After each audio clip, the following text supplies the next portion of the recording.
Kalau ada orang nanya ke gue, apa rumus favorit gue di matematika, maka gue akan jawab dengan formula Euler. Nah, jadi formula Euler ini apa sih? Nah, formula Euler ini itu adalah sebuah formula atau rumus yang nanti akan menghasilkan atau sebenarnya generalisasi dari persamaan yang dikenal sebagai identitas Euler. Nah, identitas Euler itu sendiri itu adalah sebuah persamaan, yaitu E pangkat I dikali P sama dengan min 1. Nah, persamaan ini kemudian banyak orang yang memfavoritkannya gitu. Bahkan ya banyak matematikawan yang bilang, oh ini adalah persamaan favorit saya gitu. Nah, emang apa sih yang spesial dari persamaan ini? Nah, kalau kita perhatiin, pertama ada E di situ. Nah, E itu apa? E dalam matematika itu adalah sebuah bilangan atau konstanta natural gitu. Dan konstanta ini dia itu irasional. Jadi E itu dia didefinisikan sebagai 2,71 lalu 828 dan seterusnya gitu. Atau dapat juga definisinya sebagai limit. Jadi limit n menuju hingga untuk 1 ditambah 1 per n pangkat n gitu. Jadi E itu merupakan sebuah konstanta atau bilangan natural. Nah, jadi E pertama di sini sebagai konstan kan. Nah, kemudian ada I di situ. I itu apa? I adalah sebuah konstanta juga yang kita kenal sebagai satuan imajiner. Yang nilainya adalah akar min 1 gitu.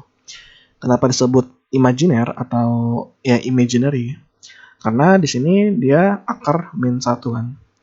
Nah, kalau kita berpikir dalam bilangan real kan tidak ada kan nilai yang sama dengan akar min 1 gitu.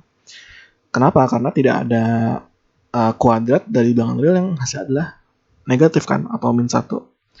Nah, maka orang-orang apa sih kebalikan dari real atau nyata ya imajinasi kan atau imajiner. Maka ini disebut sebagai satuan imajiner gitu.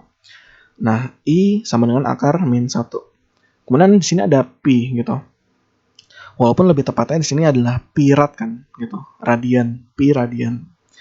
Pi sendiri itu adalah konstanta juga yang merupakan definisinya adalah lingkaran dibagi dengan diameternya gitu.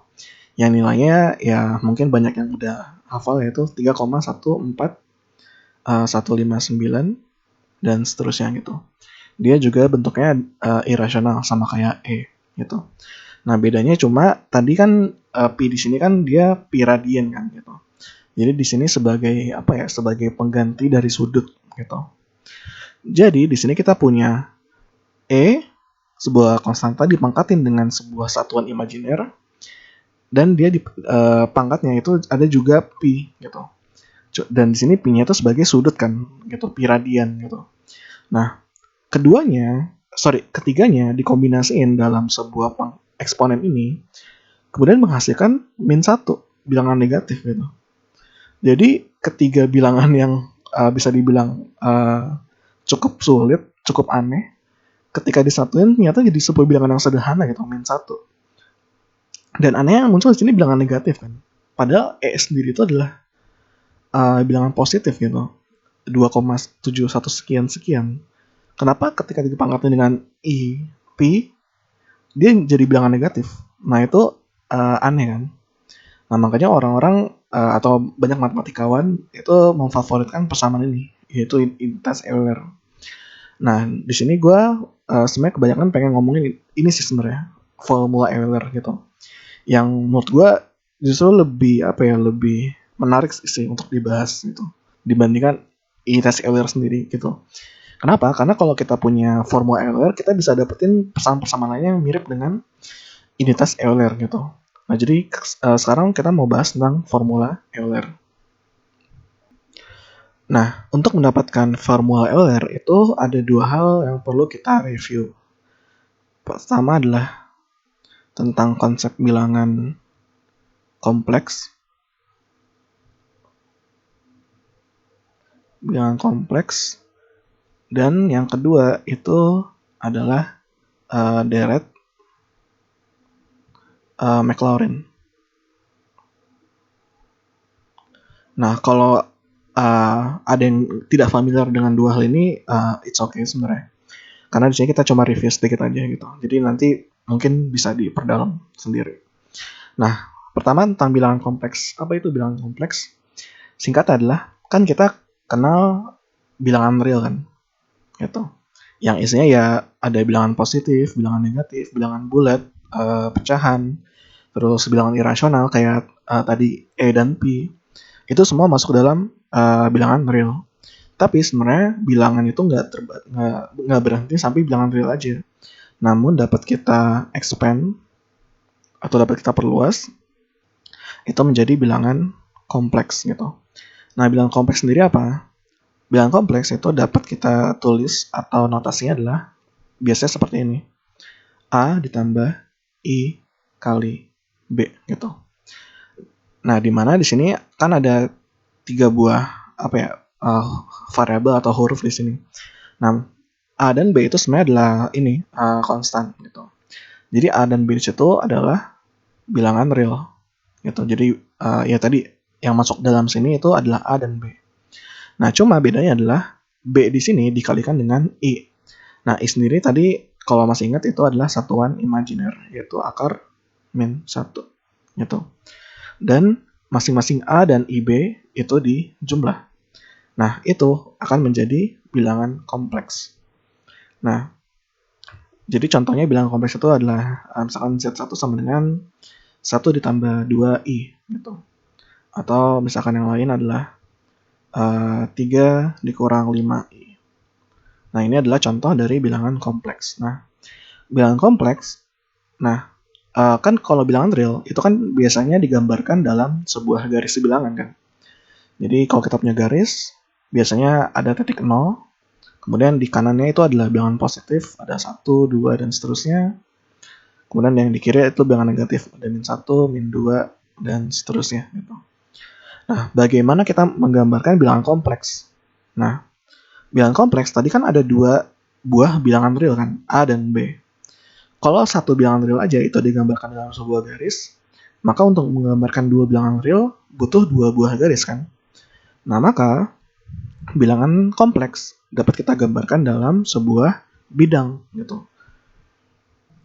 Jadi daripada kita menggunakan satu garis saja, untuk bilangan kompleks kita pakai bidang. Berarti ada sumbu X di sini atau sumbu datar, dan ada sumbu Y atau sumbu vertikal di sini gitu.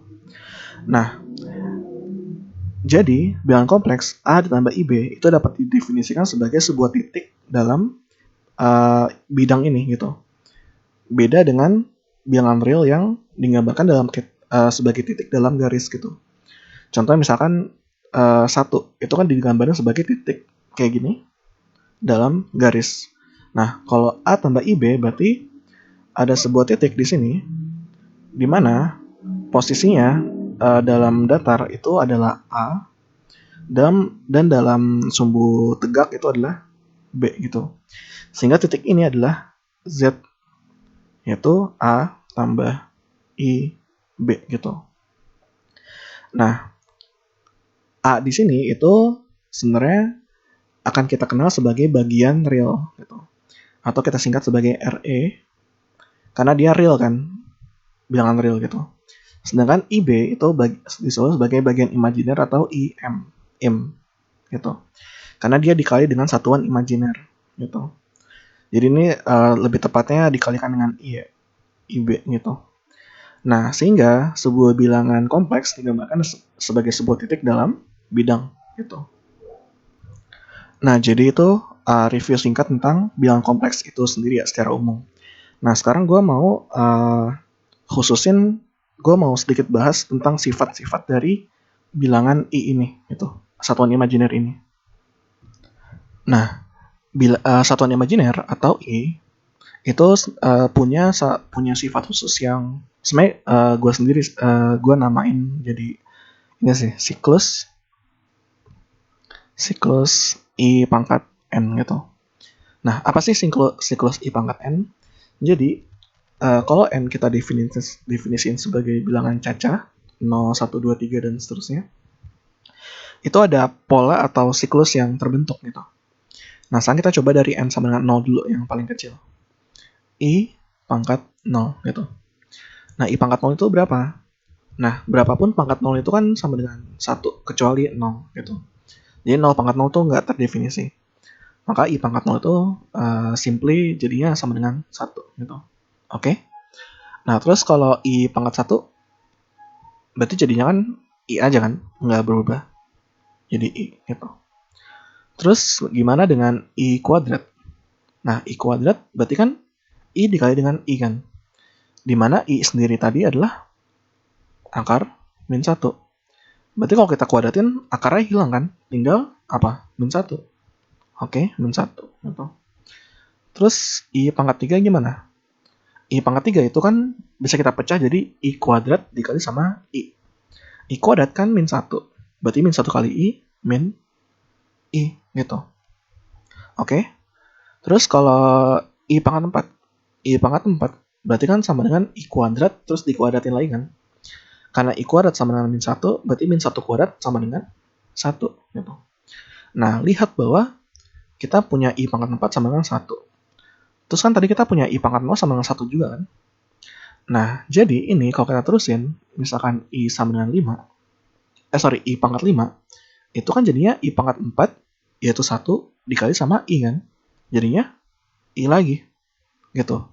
Jadi I pangkat 1 sama dengan I pangkat 5 sama dengan I. Ini bakal sama gitu. Dan itu akan membentuk sebuah siklus gitu.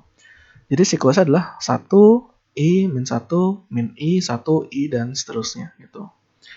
Nah, maka di sini dapat kita tulis I pangkat N sama dengan, di sini ada 4 buah nilai. Pertama dia akan sama dengan 1 kalau N-nya itu 0, terus 4, 8, dan seterusnya. Kemudian dia akan sama dengan I kalau N-nya sama dengan 1, 5, 9, dan seterusnya. Terus dia akan sama dengan min 1 kalau N-nya sama dengan 2, 6, 10, dan seterusnya. Dan dia akan sama dengan min I kalau N-nya sama dengan 3, 7, 11, dan seterusnya gitu. Nah, jadi ini yang dinamakan dengan siklus I pangkat N gitu. Jadi kita masukin N-nya sama dengan berapa, terus dia nilainya sama dengan ini gitu. Nah, terus apalagi yang mau gue bahas dari bilangan kompleks selain ini pengantar bilangan kompleks dan siklus I pangkat N. Nah, ini interpretasi atau visualisasi dari bilangan kompleks itu kan kalau kita gambarkan dalam koordinat kan dalam koordinat A dan B itu kan dia kayak ini kan, kayak Cartesius gitu kan gitu. Jadi kayak titik koordinat X, Y gitu. Jadi A, B. Nah, alternatifnya selain Cartesius itu adalah dengan koordinat polar kan gitu. Nah, koordinat polar itu penggambarannya bukan dengan kombinasi X, Y atau A, B di sini, namun dengan panjang jari-jari yaitu jarak dari titik origin menuju titik Z di sini itu adalah R, jari-jari, dan sudut yang terbentuk dari garis ini ke sumbu datarnya yang kita namain sebagai theta gitu. Nah, ini adalah koordinat polar gitu. Jadi koordinat A, B itu alternatifnya adalah R, theta gitu. Jadi jari-jarinya berapa dan sudut tetanya berapa gitu. Itu adalah koordinat polar. Ini koordinat polar, ini koordinat Cartesius gitu. Nah, kemudian kan kalau tadi yang Cartesius itu kan dengan A, B kan untuk Z itu adalah A ditambah I kali B kan. Nah, kemudian bagaimana kalau dalam polar R sama theta? Gimana kita menuliskan Z itu dalam R dan theta gitu. Bagaimana caranya? Nah, kalau kita lihat ke gambar ini, kan di sini ada garis R, garis yang bawah sini,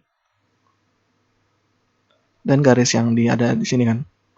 Nah, jadi ini kan akan terbentuk sebuah segitiga siku-siku kan.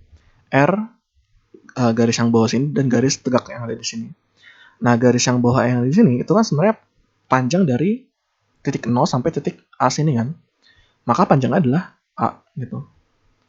Jadi sama dengan koordinat di sini. Sedangkan untuk garis yang tegak itu panjangnya adalah dari 0 ke B kan. Maka panjangnya adalah B. Jadi ada sebuah segitiga siku-siku dengan sisi yang selain tegak lurusnya itu adalah A dan B. Dan sisi hipotenusanya adalah R. Maka dapat kita tuliskan A, B, dan R itu dalam trigonometri.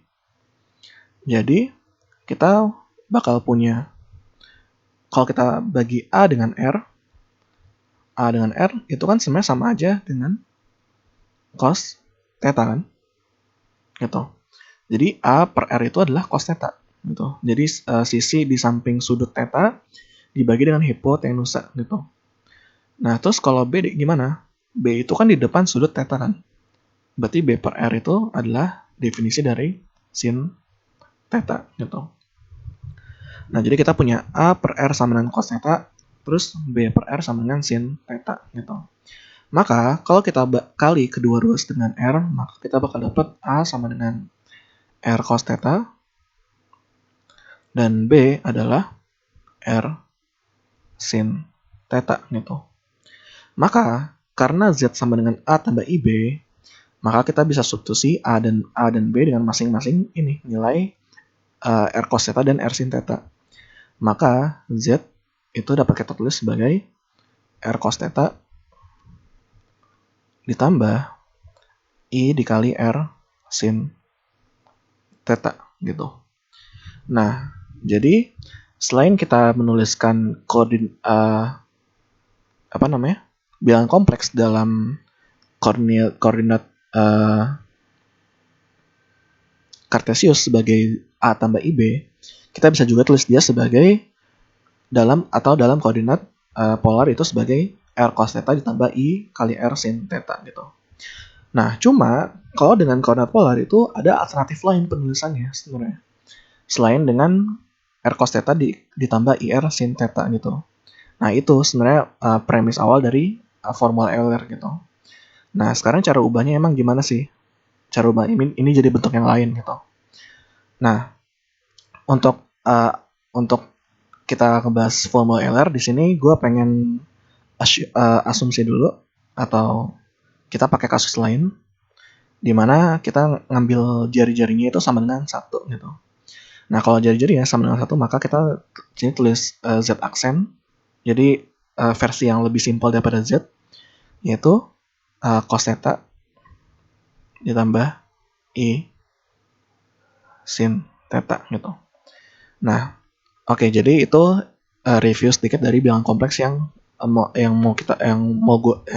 kita perluin untuk membahas formula Euler, gitu. Jadi ada siklus I pangkat N dan menuliskan bilangan kompleks itu dalam koordinat polar, gitu. Jadi ini adalah dua hal yang penting untuk membahas formula Euler. Nah, jadi itu bagian bilangan kompleks yang udah kita review sedikit. Nah, kemudian bagaimana dengan deret Maclaurin? Dan apa itu deret Maclaurin? Nah, deret Maclaurin adalah deret Taylor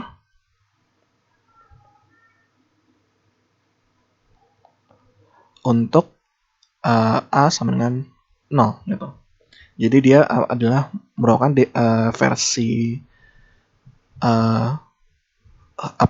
versi khusus dari deret Taylor, gitu. Nah, tapi deret Taylor sendiri itu apa? Nah, deret Taylor itu sebenarnya dapat kita ekspresikan sebagai fx. Jadi fx-nya adalah sembarang fungsi. Fx sama dengan sigma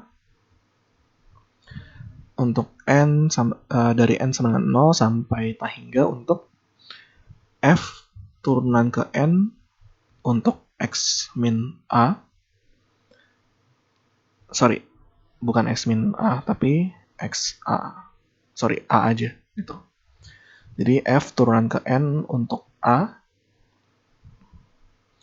yang kita kaliin sama x min a pangkat n dibagi sama n faktorial gitu. Nah ini apa sih dan kok bentuknya ribet? Jadi intinya sebenarnya Dirac Taylor itu adalah kita punya sembarang fungsi nih, fungsi apa aja gitu. Fungsi apa aja jadi termasuk fungsi trigonometri atau fungsi eksponen atau fungsi logaritma. Nah, fungsi Taylor atau Dirac Taylor itu dia merubah fungsi tadi, sembarang tadi, itu menjadi eksponen. Jadi ini sebenarnya kalau diperhatiin ini sebenarnya eksponen gitu. Dimana f turunan ke n untuk a dan n faktorial tuh jadi apa ya? Jadi koefisiennya gitu. Sedangkan x min a pangkat n itu adalah itunya apa namanya? Untuk dia untuk polinomialnya gitu, untuk x pangkat berapanya gitu. Jadi sesimpel itu sih sebenarnya Dirac Taylor gitu. Nah, cuma di sini kita nggak pakai Dirac Taylor, tapi kita pakai Dirac Maclaurin. Nah, Dirac Maclaurin tadi sendiri adalah Dirac Taylor untuk a sama dengan 0 gitu. Jadi di sini kita bakal pakai variasi lain dari Dirac Taylor, yaitu adalah fx sama dengan sigma n sama dengan 0 tak hingga f turunan ke n ketika 0 dikali x pangkat n dibagi n faktorial gitu. Nah, jadi kelihatan lebih simpel karena ini ya kan, kita ngurangin x, kita ngehapus min a-nya sehingga jadi x pangkat n aja gitu. Nah, jadi lebih simpel karena kalau tadi kan x min a pangkat n kan.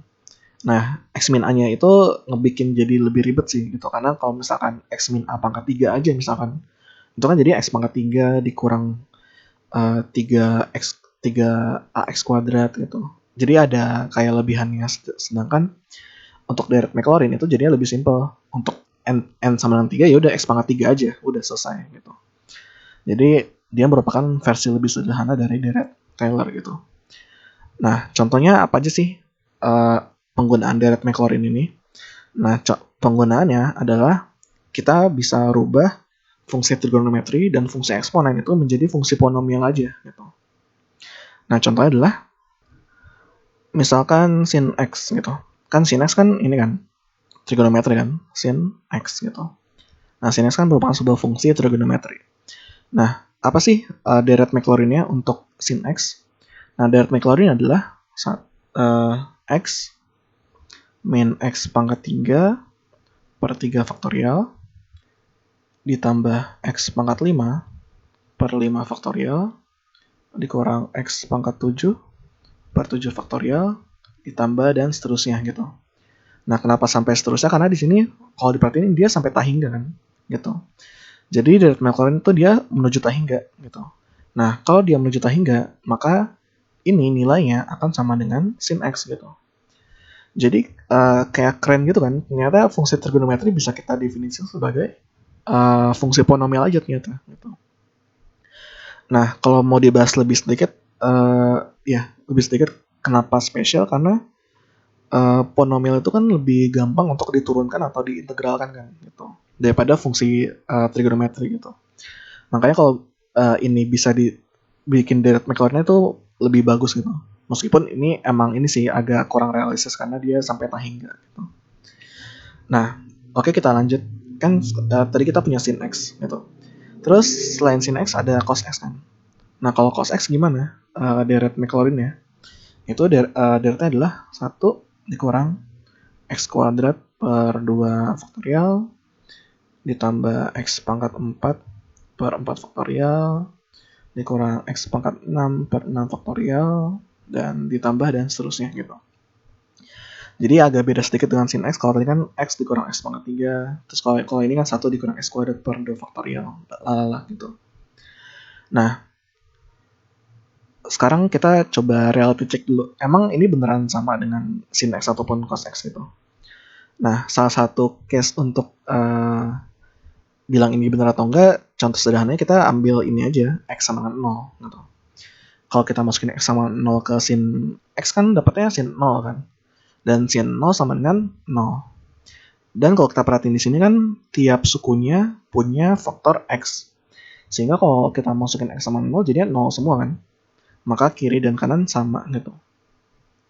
Nah, sedangkan untuk nilai X sama lain-lain itu cukup ribet kan, karena di sini kita ya X pangkat 3, X pangkat 5 gitu, jadi rada ribet sedikit. Cuma kita bisa dengan mudah buktiin untuk X sama 0. Nah, kalau cos X gimana? Kalau cos 0 kan jadinya 1 kan. Nah, di sini ada konstanta 1 gitu. Dan yang lainnya itu punya faktor X. Sehingga 1 tetap 1 kan, sedangkan yang lain jadi 0. Berarti 1 tambah 0, 1. Berarti cos 0 sama dengan 1, benar kan? Gitu. Jadi kiri dan kanan sama. Maka untuk cos X itu juga berlaku gitu. Jadi ya kita bisa pede bahwa yang kiri sama dengan yang kanan gitu. Jadi keduanya merupakan direct Maclaurin dari sin X dan cos X. Nah, satu lagi itu adalah E pangkat X. E pangkat X itu adalah fungsi eksponen gitu. Jadi E itu tadi kalau kita recall tadi adalah sebuah konstanta di mana nilainya adalah 2,71 dan seterusnya. Nah, kemudian dia dipangkatin dengan X gitu, menjadi sebuah fungsi eksponen. Nah, E pangkat X itu dapat kita cari direct Maclaurinnya dia sebagai 1 ditambah X ditambah X kuadrat per 2 faktorial ditambah X pangkat 3 per 3 faktorial ditambah X pangkat 4 per 4 faktorial dan ditambah seterusnya sampai tak hingga gitu. Nah, ini adalah E pangkat X gitu. Nah, jadi itu adalah pembahasan tentang direct Maclaurin gitu.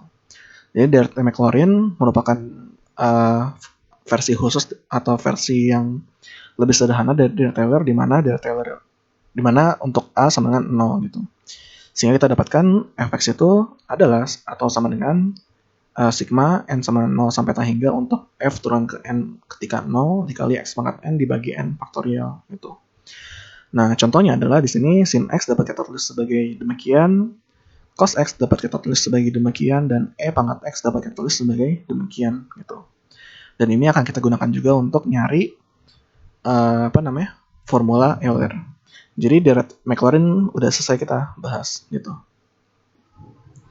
Nah, jadi dari review tadi kita dapetin 5 hal ini. Pertama ada siklus I pangkat N. Lalu ada representasi bilangan kompleks dalam polar dengan menggunakan R, di mana di sini R sama dengan 1 dan theta sudutnya. Dan di sini ada bentuk sin X, cos X, dan E pangkat X dalam direct Maclaurin itu. Nah, sekarang kita mau mulai dari sin dulu, dari Z aksen sama dengan cos theta ditambah I kali sin theta. Jadi, kan dari di situ kita dapetin bahwa Z aksen itu sama dengan cos theta ditambah I kali sin theta gitu. Nah, di sini cos theta dan sin theta mau kita pakai ini definisi dari atau bentuk direct Maclaurin ya gitu. Dimana sini x-nya kita tinggal ganti aja dengan theta gitu. Sesimpel itu aja. Nah, maka cos theta di sini kita bakal punya 1 dikurang theta kuadrat per 2 faktorial ditambah theta pangkat 4 per 4 faktorial dikurang theta pangkat 6 per 6 faktorial gitu. Dan ini bakal lanjut terus sampai tak hingga. Nah, kemudian untuk ininya itu kan dia ditambah sama I dikali sin theta. Berarti ditambah I, kemudian dia dikali sama direct Maclaurin dari sin theta. Direct Maclaurin sin theta berarti tinggal ganti aja yang di sini X sama theta gitu. Berarti jadinya theta dikurang theta pangkat 3 per 3 faktorial ditambah theta pangkat 5 per 5 faktorial dikurang theta pangkat 7 per 7 faktorial ditambah seterusnya sampai tak hingga juga gitu. Jadi kita ngejumlahin dua buah deret Maclaurin gitu. Cuma deret untuk sin tetanya kita kaliin sama I gitu. Nah sekarang kita mau kaliin I dengan sin tetanya. Kemudian ini kan kebetulan tetanya itu kan ini ya kayak berurut naik gitu kan. Pertama dari 1 gitu. Kan 1 kan kita bisa tulis dia sebagai I pangkat 0 kan sebenarnya kan. Terus habis itu ada teta di sini. Terus ada teta kuadrat, terus ada teta pangkat 3. 4, 5, 6, 7 dan seterusnya gitu. Jadi selain kita mau kaliin I dengan sin teta ini, kita mau urutin juga dari 1, teta, teta kuadrat dan seterusnya gitu. Kita coba lihat polanya. Maka jadinya yang paling kecil kan 1. Berarti sini 1. Kemudian I dikali teta berarti ditambah I teta. Terus habis itu teta kuadrat itu min teta kuadrat per 2 faktorial. Kemudian teta pangkat 3 itu min I teta pangkat 3 per 3 faktorial. Terus teta pangkat 4. Teta pangkat 4 per 4 faktorial. Habis itu pangkat 5 dia dikali sama I kan. Berarti tambah I teta pangkat 5 per 5 faktorial. Terus min I pangkat 6. Teta pangkat 6 per 6 faktorial. Terus dikurang I dikali teta pangkat 7 per 7 faktorial dan ditambah sampai seterusnya gitu. Jadi kita sampai teta pangkat 7 aja gitu. Jadi sekarang kita punya Z aksen sama dengan 1 ditambah I teta dikurang teta kuadrat per 2 faktorial dikurang I kali teta pangkat 3 per 3 faktorial dan seterusnya gitu. Nah sekarang kalau udah punya deret ini emang mau diapain? Nah sekarang lihat untuk ini ya bagian yang di depan dari masing-masing sukunya ini gitu. Nah bagian depan berarti kita nggak merhatiin teta pangkat sekian per sekian faktorialnya gitu. Jadi ya bagian yang itu kita abaikan dan kita cuma lihat bagian yang depannya aja gitu. Nah bagian depannya untuk yang pertama itu kan 1 gitu. Ya 1 aja kan. Atau 1 dikali teta pangkat 0 berarti 1 gitu. Nah 1 di sini kan sama dengan yang ada di sini kan 1 gitu. Oke. Terus selanjutnya itu ada plus I atau I aja kan di sini. Dia sama dengan yang ada di sini I gitu. Oke, ada 1 ada I. Kemudian di sini ada min kan, atau lebih tepatnya min 1 karena kalau dikali sama 1 nggak usah ditulis kan. Nah min 1 itu kan dia ada di sini kan, lanjutannya dari I. Nah berarti sekarang ada 1, ada I, ada min 1. Dan selanjutnya ternyata ada min I di sini, sama kayak yang ada di sini. Nah bisa tebak nggak selanjutnya apa? 1 lagi kan, di sini 1. Terus I yang ada di sini, terus min 1 ada di sini lagi, terus min I yang ada di sini gitu. Jadi ternyata selain atau di luar dari teta pangkat n per n faktorialnya, itu ternyata ada siklus I pangkat n di situ sebagai koefisiennya. Dimana dia mulai dari I pangkat 0, lalu I pangkat 1, I pangkat 2, I pangkat 3, dan seterusnya gitu. Yang nilai pangkatnya sama dengan pangkat dari tetanya kan. Kan tadi kan di sini kan teta pangkat 0 kan harusnya. Dia sama di sini I pangkat 0 juga. Terus I pangkat 1 di sini teta pangkat 1. Di sini I pangkat 2, teta pangkat 2, dan seterusnya gitu. Nah, jadi bentuk I di sini ternyata dapat kita satuin dia dengan teta yang ada di sini gitu. Sehingga di sini kita bakal punya deret yaitu kita mulai dari I kali teta pangkat 0, kan dia sama dengan 1 kan.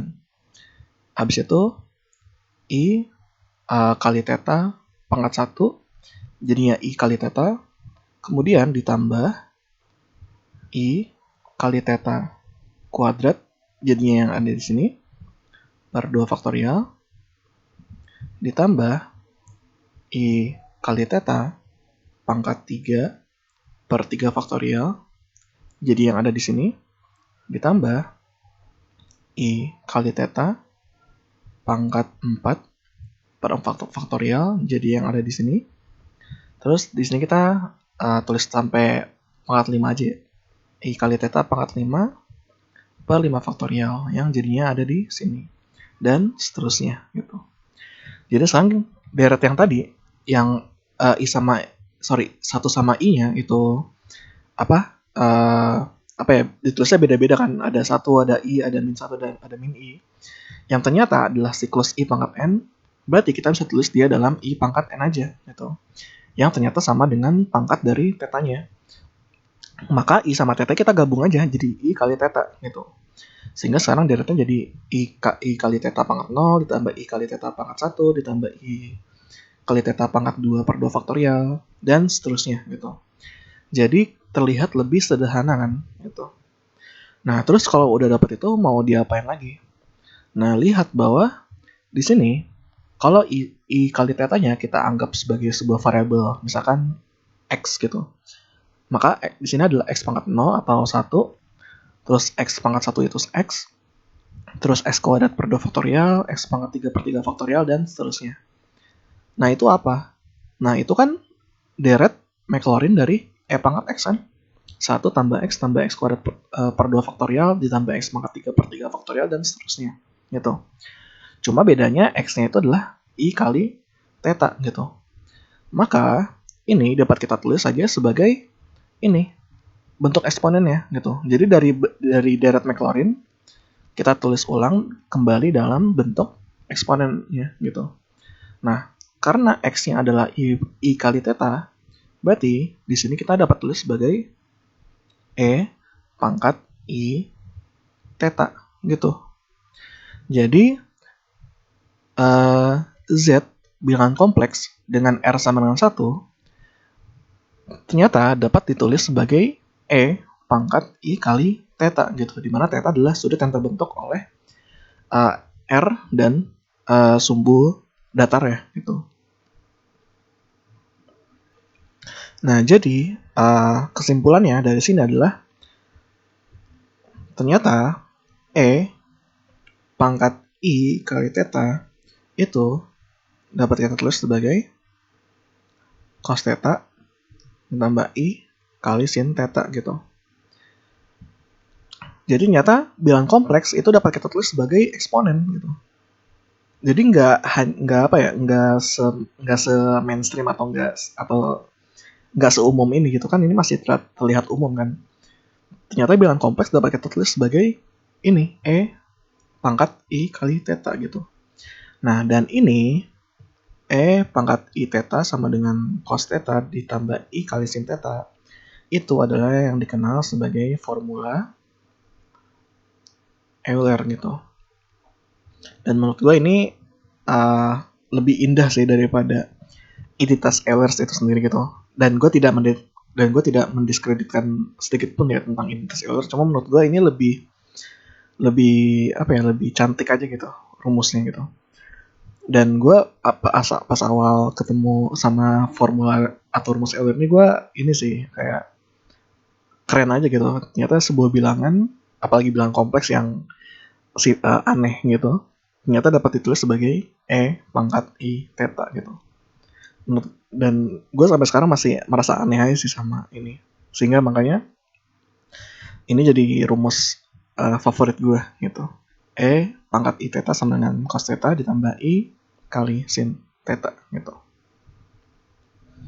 Nah, dari formula ini apalagi yang mau kita bahas selain tadi kita udah ngebuktiin tentang formula ini.